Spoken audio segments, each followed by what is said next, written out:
I'm here today with Adam Smarui. Am I saying it right? Close enough, yeah. We're going to talk a bit about parkour. Adam, tell us more about the sport. Where does it come from? Where did you find out about it?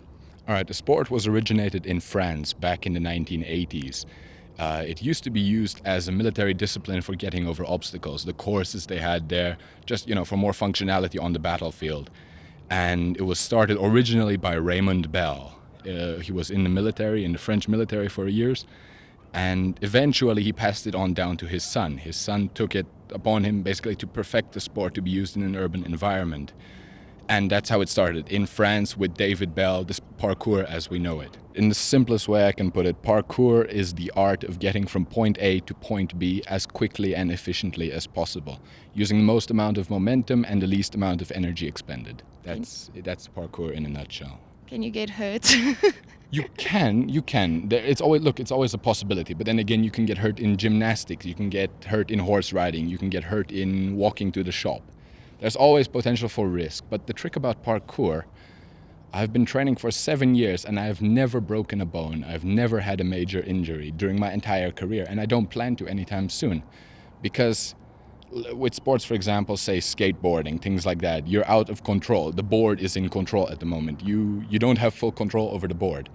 But here, on the streets, on the walls, I'm in control of everything I do. I'm using my hands, my feet, and I have very precise control over the movements I do. And everything I do, you see people jumping over walls and you think, geez, that guy's going to hurt himself.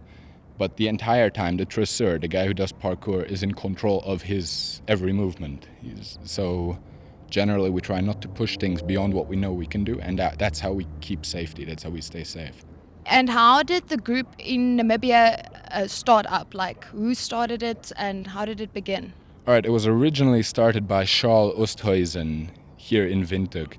And it starts like a lot of parkour groups start. It's a very typical story. Someone watches a video on YouTube, someone sees a couple of stunts, and they decide they want to get into it. I mean, that's how I started as well. And I've been training by myself for a couple of years at the time. When I heard about the group in Namibia, I heard about it going on locally, and that's when I got in contact with Charles, and we met up together and we founded PKNAM. It stands for Parkour Namibia. And at the moment, it's the longest running parkour group in the country. And how long have you been doing it? I've been doing parkour for 7 years myself. Currently, we have only 4 members at the moment. I gotta say that in Namibia, it's a little bit difficult to keep a group because it's a very niche sport. There's not a whole lot of market for it.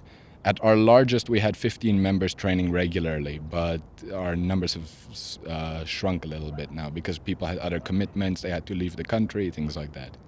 Okay, now let's say I decide I want to start doing it. How would I go about it? Like, how can I get involved in PKNAM? The easiest way to get involved would just be to come for one of our training sessions. We advertise times and locations regularly on our Facebook page.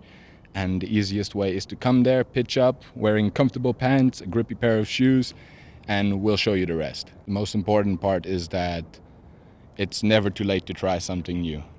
It's never too late. Obviously you see people jumping over walls and acting crazy and you think, I'll never be able to do that.